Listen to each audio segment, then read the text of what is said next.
ஏய் என்னடா அப்படி வந்து யூடியூபர் ஆக போறேன்டா. யூடியூபர் ஆக போறியா?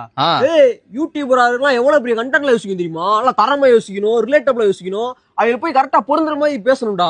நீ நான் யோசிச்சிருக்க கரெக்டா? நான் எதுக்கு யோசிக்க போறேன்? அப்புறம் ஆல்ரெடி யாரா யோசிச்சு வச்சிருப்பாங்கல்ல, அதை எடுத்து வீடியோவா போட போறேன்ல. அதே எப்படிடா முடியும் அடுத்து நீ பேசுறது? இப்ப பாரு, ரெண்டு பேரும் ஏதோ பார்த்து பேசிட்டு இருக்காங்க வண்டியை பார்த்து.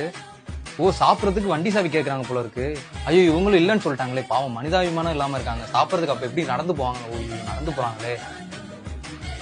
இதுக்கப்புறம் என்ன ஆக போகணும்னு தெரிஞ்சுக்கணும்னா, அவங்க அம்மா பிடிக்கும்னா ரெட் கலர் ஆட் பண்ணுங்க, அப்பா பிடிக்கும் பிளாக் கலர் ஆட் பண்ணுங்க. இல்லைன்னா எதையாவது பண்ணுங்க. லைக்ஸே வரமாட்டேங்குது, சப்ஸ்கிரிப்ஷன் போடுங்க. என்ன ஆகும் பாப்பமா?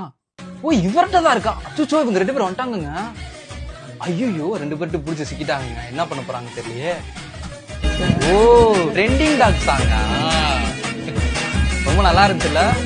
இந்த மாதிரி எஃபெக்ட் எடுத்து போடுற என்னை வந்து நீங்க சப்ஸ்கிரைப் பண்ணிக்கோங்க. மேலும் இந்த மாதிரி வீடியோ பார்க்கறதுக்கு ஃபாலோ பண்ணி வச்சுக்கோங்க. மாப்பிள்ள எனக்கு இவரோட வீடியோ ஃபுல்லா ரொம்ப பிடிக்கும்டா. ஆமா எஃபோர்ட்டே இல்லாம எவ்வளவு சூப்பரா போட்டுக்கிட்டு இருக்காரு ஒரு வீடியோ. கஷ்டப்பட்டு மிரட்டுறாரா? நானும் ஒரு மாதிரி ஆக போறேன்டா. நானும் ஆக போறேன்.